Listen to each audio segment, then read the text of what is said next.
नमस्कार स्टूडेंट्स, मैं सतपाल सिंह स्वागत करता हूं आप सभी का आपके अपने यूट्यूब चैनल तर्कशील पंजाब एजुकेशन खुबन पर। आज हम आपके सामने जो मार्क्सवाद हमारा थ्योरी चल रहा है उसके अंदर एमसीक्यू का पार्ट नंबर 2 आपके सामने लेकर आए हैं, जिसके अंदर बेसिक क्वेश्चंस जो आज हम करने जा रहे हैं।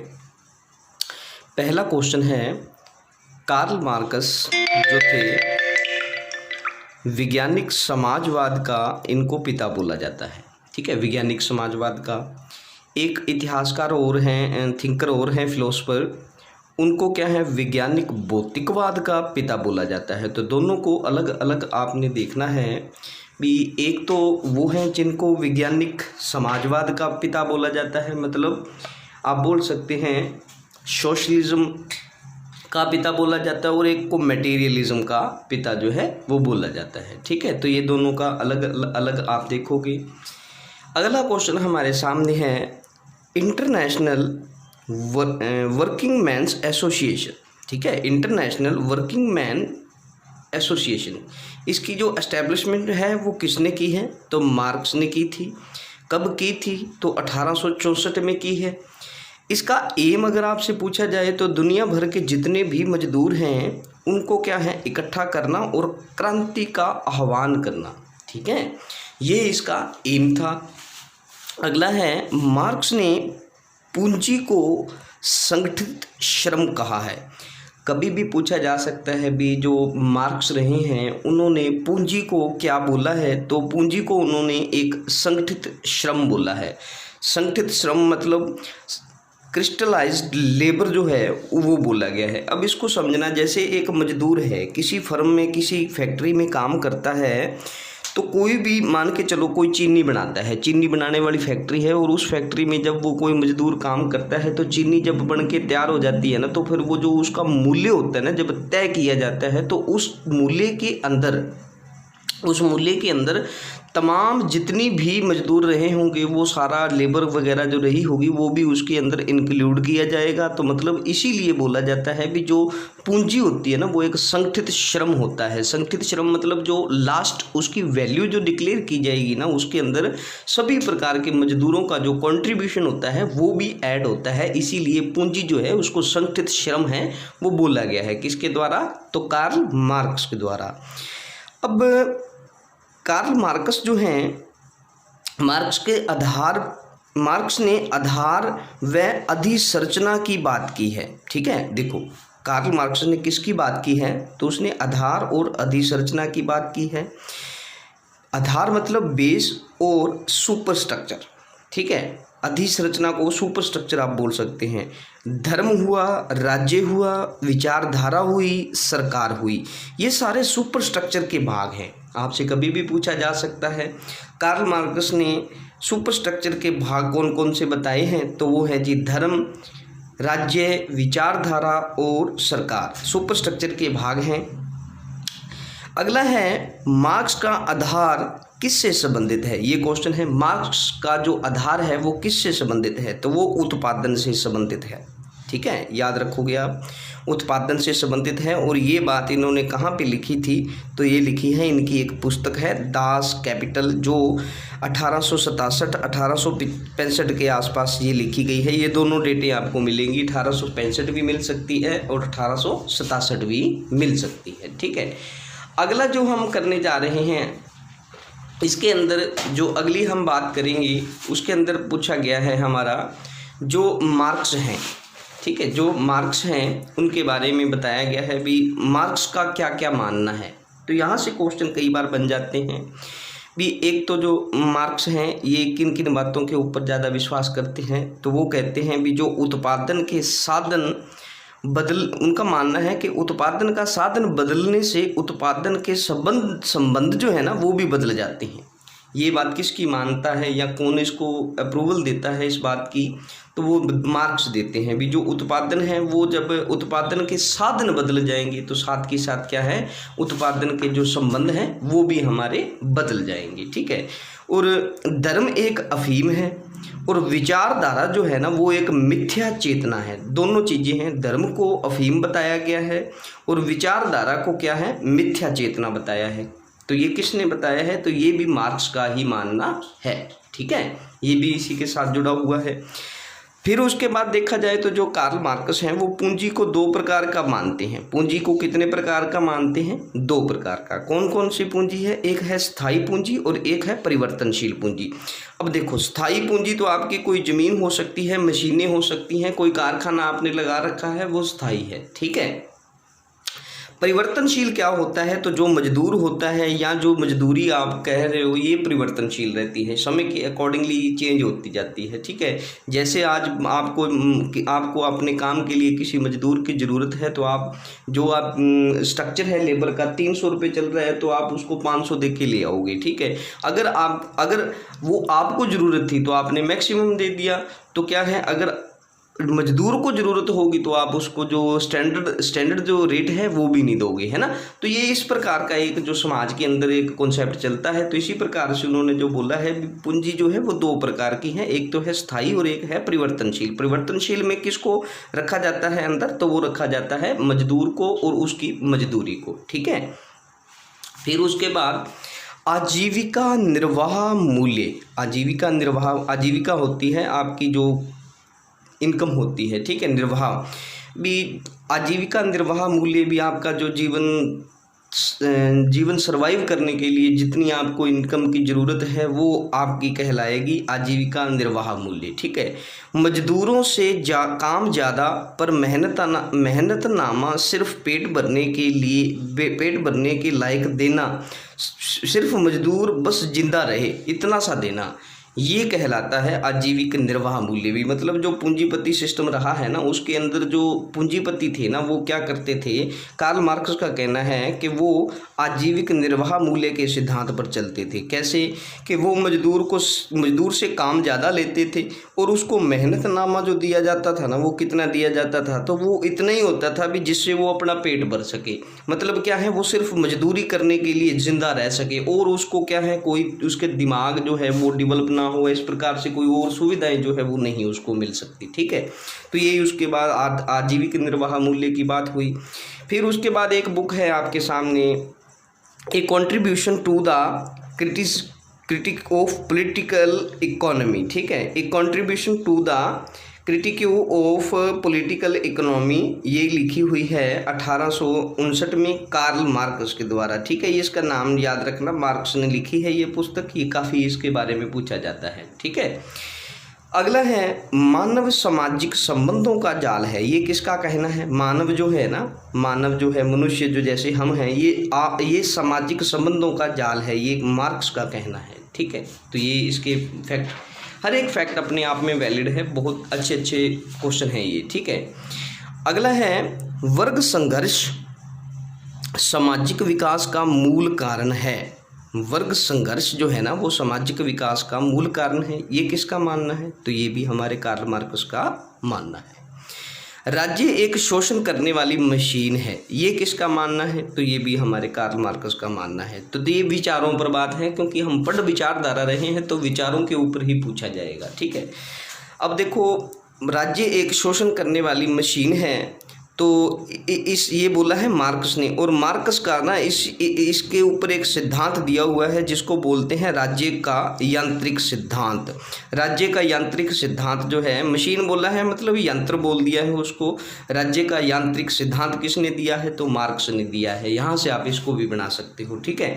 हंसिया और हथौड़े की भांति, आपने देखा होना हंसिया और हथौड़ा। हंसिया बोलते हैं जो आपके घास काटने वाली जो दराती नहीं होती, दांती बोल देते हैं जिसको, और जो हथौड़ा आपको पता ही है भी। हंसिए व हथौड़े के भांति जो राज्य है वो अजायब घर में चला जाएगा। मतलब आजकल देखो दरांती का बहुत कम जैसे यूज़ हो रहा है ना, तो इस प्रकार से जो ये हथौड़ा हुआ और हंसिया हुआ, इनको जैसे आज हम अजायब घर में देखते हैं ना, ठीक ऐसे ही क्या है, जो राज्य है ना वो भी एक अजायब घर में चले जाने वाली एक ऐसी संस्था है।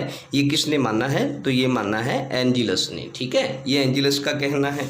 फिर उसके बाद चलते हैं आगे, जो साम्यवाद है। साम्यवाद में शासन जो होता है वो वस्तुओं पर होगा, शासन जो है वो वस्तुओं पर होगा। ये किसका मानना है? तो ये मानना है एंजिलस का। साम्यवाद में शासन वस्तुओं पर होगा, ठीक है। साम्यवाद में श्रम विभाजन समाप्त होगा, ये किसका मानना है? तो ये मानना है हमारे कार्ल मार्क्स का भी। श्रम जो विभाजन है वो क्या है, इस समाजवाद में क्या है, ये ख़त्म हो जाएगा। देखो इस चीज़ को समझना, ये कैसे ख़त्म हो जाएगा विभाजन। मान के चलो जैसे मान के चलो आप कोई भी व्यापार करते हैं, आप मान के चलो दुकान है आपकी और दुकान पे आप क्या है, दूध बेच रहे हो, डेयरी है आपकी, ठीक है।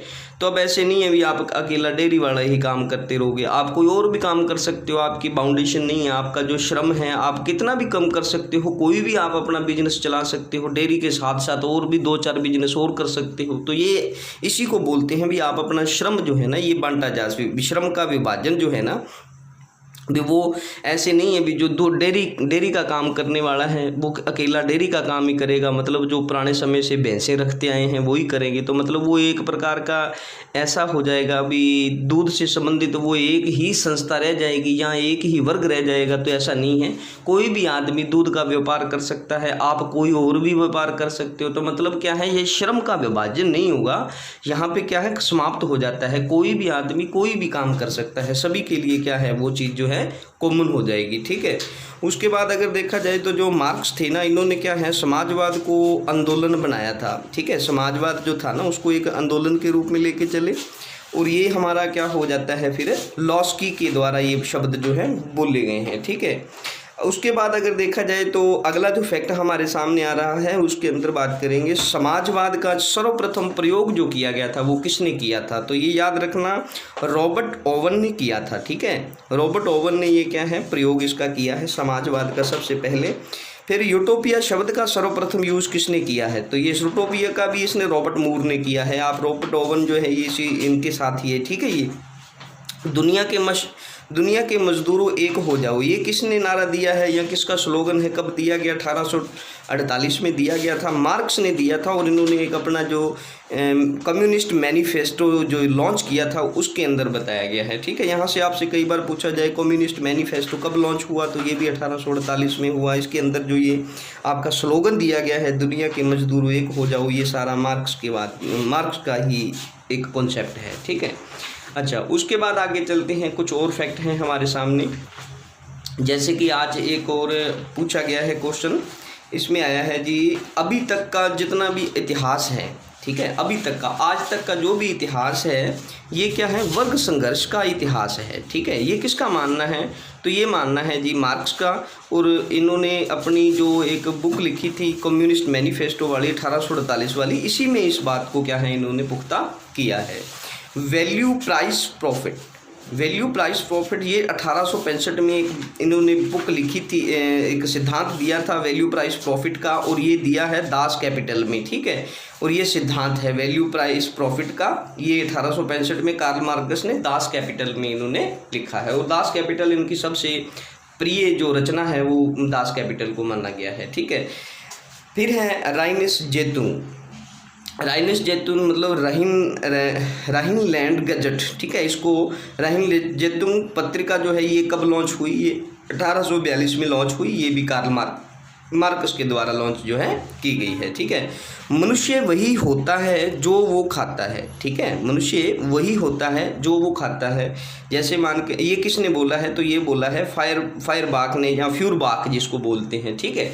अब देखो इसकी एग्जांपल मैं आपको बताता हूँ। जैसे आप पॉजिटिव विचार रखते हैं तो मतलब आप पॉजिटिव चीज़ें खा रहे हैं। तो जैसे ही आप पॉजिटिव विचार रखते हैं तो आपकी सोच जो है वो भी पॉजिटिव होने वाली है, ठीक है। अगर आप पॉजिटिव विचारों वाले व्यक्तियों के साथ रह रहे हो, पॉजिटिव चीज़ों आप सोच रहे हो, तो आपके विचार जो है नेचुरली है पॉजिटिव बनने वाले हैं। तो यही बात बोली है कि मनुष्य जो खाता है वही वो बनता है, ठीक है। क्रांति संबंधी विचार जो कार्ल मार्क्स ने लिए हैं वो कहाँ से लिए हैं, तो वो लिए गए हैं फ्रांस की क्रांति से। 1799 में ये क्रांति जो है हुई थी। साम्यवाद शब्द जो है ये मार्क्स ने क्या है कैबट से लिया है, ठीक है, याद रखना। साम्यवाद शब्द जो है ये मार्क्स ने कैबट से लिया है। अलगाववाद, अलगाव का शिकार मजदूरी नहीं है, पूंजीपति भी हैं। ठीक है, अलगाव का शिकार मजदूरी नहीं है, पूंजीपति भी हैं। ये किसका मानना है? तो ये मार्क्स का मानना है। अब देखो, अलगाव मतलब एक इरिटेशन जो हो जाती है काम के प्रति, वो अकेली मजदूरों में नहीं होती, पूंजीपतियों में भी होती है। वही एक ही पूंजीपति जब काम करता रहता है तो उसका जो मैक्सिमम जो अलगाव हो जाता है वो अपने बिजनेस के साथ, तो उसकी वजह से वो मैक्सिमम आप कह सकते हैं एक्सप्लोटेशन करने की कोशिश में रहता है। ठीक है, तो ये भी एक कार्ल मार्क्स का मानना है। उन्होंने क्या है, मजदूर और जो पूंजीपति है दोनों को ही अलगाववाद का शिकार जो है माना है। ठीक है, तो ये भी आप इसके बारे में समझोगे। उसके बाद अगला जो हमारा फैक्ट आ रहा है उसके अंदर देखो, द्वंद्वात्मक भौतिकवाद। ठीक है, द्वंद्वात्मक भौतिकवाद, डायलैक्टिकल मटेरियलिज्म, ये जो है सिद्धांत किसने दिया है? तो ये दिया गया है मार्क्स के द्वारा। ठीक है, अब द्वंद्वात्मक चेतनावाद का सिद्धांत किसने दिया है? ये हमने बात की थी, हीगल ने विचारों पर आधारित बात की थी और मार्क्स ने तत्व पर आधारित बात जो है की है। ठीक है, तो ये भी आपका क्लियर हुआ। क्रांति सामाजिक परिवर्तन का अनिवार्य माध्यम है। क्रांति जो है ना, क्रांति जो है वो समाज में परिवर्तन लाने के लिए एक अनिवार्य जो साधन है या माध्यम है, ये किसका मानना है? तो ये मार्क्स का मानना है। ठीक है, उसके बाद है पूंजीवाद और सामंतवाद से, पूंजीवाद सामंतवाद से अच्छा है, पूंजीवाद जो है सामंतवाद से अच्छा है, ये किसका मानना है? तो कार्ल मार्क्स का है। क्यों मानना है? देखो, सामंतवाद में क्या होता है, बहुत ज़्यादा लोगों की आप कह सकते हैं दुर्दशा होती है, लोगों को धर्म के नाम पे पागल बना के रखा जाता था। ठीक है, इस प्रकार से ये कार्ल मार्क्स का कहना था भी जो सामंतवाद है ना उससे अच्छा तो पूंजीवाद है। यहाँ पे कुछ ना कुछ आदमी जो हैं उनको अपना विकास करने के लिए काम ज़्यादा करके पैसे कमाने का कुछ सोर्स तो मिला, सामंतवाद में ये ऐसा नहीं था। सामंतवाद में तो सिर्फ एक्सप्लोटेशन ही हो रहा था। ठीक है, तो ये कार्ल मार्क्स का जो है मानना है। ठीक है, मेरी परिस्थितियों के साथ मेरा संबंध मेरी चेतना है, ये किसका मानना है या ये किसका विचार है? तो जो मेरी परिस्थितियों के साथ मेरा संबंध ही मेरी चेतना है। मतलब क्या है भी, जो आज आपकी बुद्धि है ना, आज आप अपने पे लेके चलो, जो भी आज आपकी बुद्धि है वो परिस्थितियों, वो आपकी अपनी परिस्थितियों और आपके अपने संबंधों से ही वो बनी है। तो यहीं से बात बोली है भी मेरी परिस्थितियां जो है ना वो मेरे साथ मेरे संबंध हैं और उन्हीं से मेरी चेतना जो है डेवलप हुई है। ठीक है, तो ये मार्क्स का मानना है। अगला है, राज्य जो है पूंजीपतियों की एक क्या है, कार्य समिति है, ये किसका मानना है? तो ये भी कार्ल मार्क्स का मानना है और ये इन्होंने 1848 में अपना जो कम्युनिस्ट मैनिफेस्टो था उसके अंदर ये बात जो है उन्होंने बोली थी। धर्म शोषण का एक यंत्र है, ये किसका मानना है? तो ये भी हमारा कार्ल मार्क्स का मानना है। धर्म जो है, धर्म वर्ग चेतना को खत्म कर देता है, धर्म जो है वो वर्ग चेतना को खत्म कर देता है, ये भी किसका मानना है? तो ये मार्क्स का मानना है। विचारधारा जो है वो क्या होती है? मिथ्या चेतना होती है, ये भी किसका मानना है? तो ये भी हमारे कार्ल मार्क्स का मानना है। विचारधारा का पहला प्रयोग जो हुआ था सबसे पहले विश्व में वो 1797 में हुआ था और डेसू डी ट्रिसी ने किया था। याद रखना इस बात को, बड़ा अच्छा क्वेश्चन है ये भी। विचारधारा का सबसे पहला प्रयोग जो किया गया था 1797 में किया गया, डेसू डी ट्रिसी ने किया था। एशिया क्या है? एशिया गतिहीन है, ये किसका मानना है? तो ये मार्क्स का मानना है। मार्क्स के अनुसार क्या था भी, एशिया जो है वो गतिहीन है। एशियाटिक मोड ऑफ प्रोडक्शन में ये बताया था उन्होंने। ठीक है, तो ये आज के हमारे फैक्ट थे और ये वाला जो फैक्ट है ये काफ़ी इंपॉर्टेंट है। इसके ऊपर हम अगला जो हमारा सेशन बनाएंगे, लेक्चर जो उसमें क्वेश्चन करेंगे वो हमारा लास्ट पार्ट होगा MCQ का।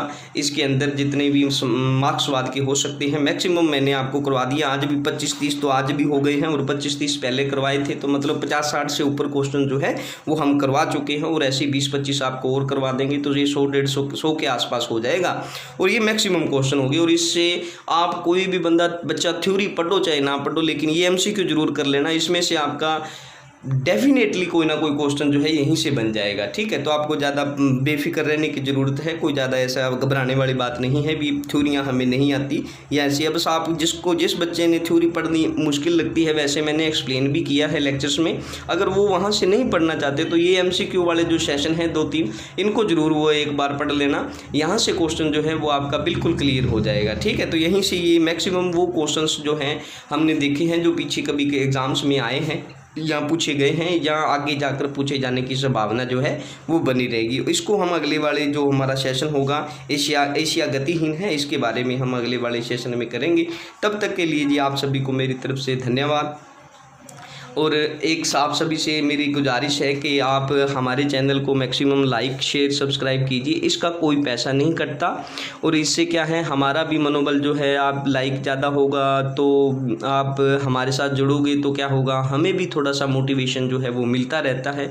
और बाकी आप समझदार हो सारे, अगर आपको चीज़ अच्छी मिले तो प्लीज़ इसको मैक्सिमम बच्चों तक पहुंचाने की जो कोशिश है आपकी वो भी जारी रहनी चाहिए। धन्यवाद जी।